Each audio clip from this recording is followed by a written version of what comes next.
So, you have a movie for me? Yes, sir, I do. Yeah, so I got your email and I have to ask, what kind of a title is Frozen-y? Is that a pasta or something? Oh, actually, no, it's Frozen 2, but the 2 is in Roman numerals. Oh, Roman numerals, very fancy, although I do think the movie should be in English. Yeah, no, it will be. Well, great, I mean, the first Frozen movie made over $1 billion, so, you know, let's do it. But I haven't even told you about the movie yet. Yeah, I don't think that'll be necessary. You know, refresh the brand, sell some new merch. Sounds good to me. I'm sold. Okay, well, can I tell you about it?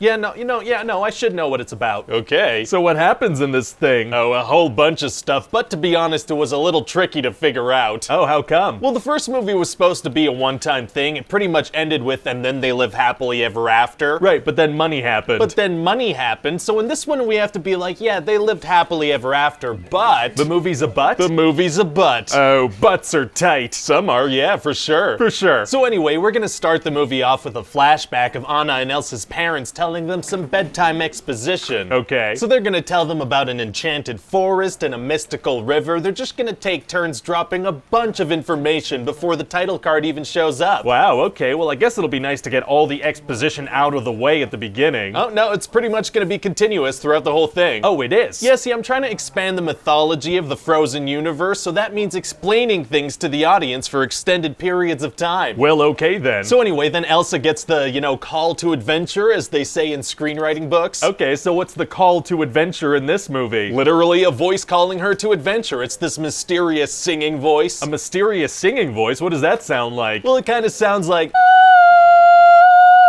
Oh my god.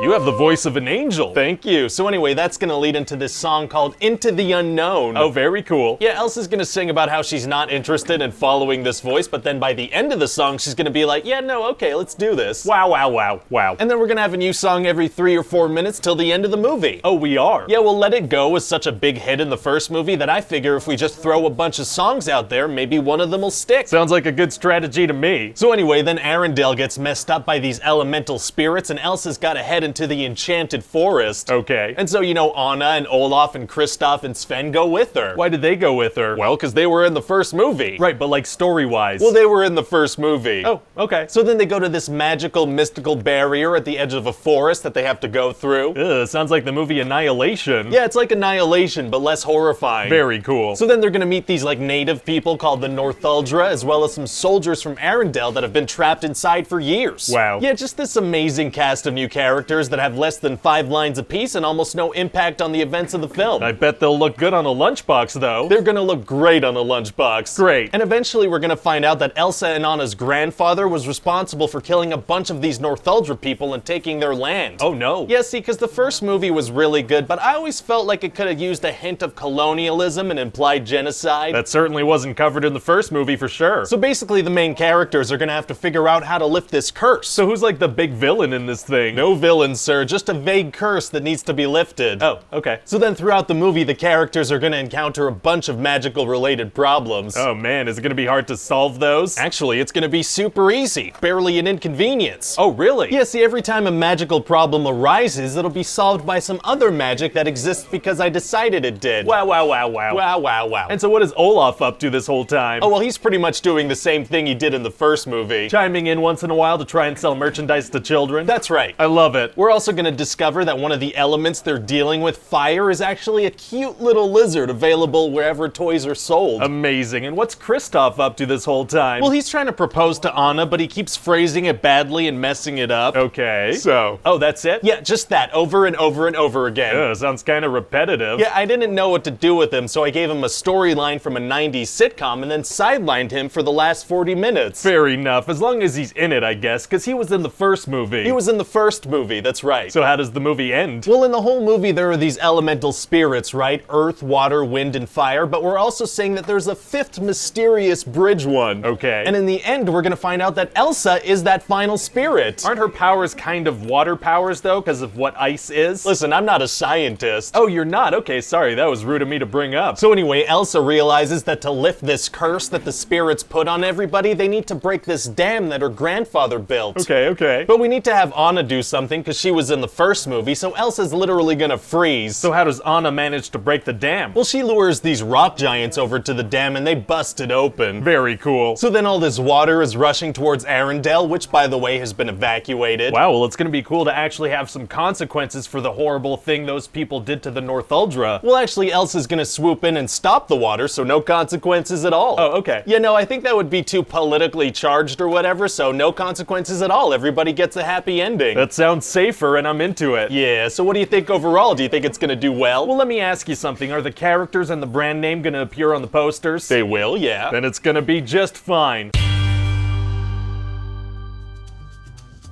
Hey guys, it's Ryan here. I hope you enjoyed that pitch meeting. I want to give a quick shout out to our animated channel, Brainiac. It's like the word brain, but with a yak at the end. Oh, hold on, I'm being told that's a horrible way to describe it. They actually have some really fun, interesting, and educational videos. Just recently, they made one about what would happen if you ate the most poisonous animal on Earth. That may sound far-fetched, but that's something that people do voluntarily, because people are crazy. So check out that video if that sounds interesting to you. And if you check it out, tell them that ScreenRant sent you. Thanks for watching, and check back soon for a new video. Bye-bye.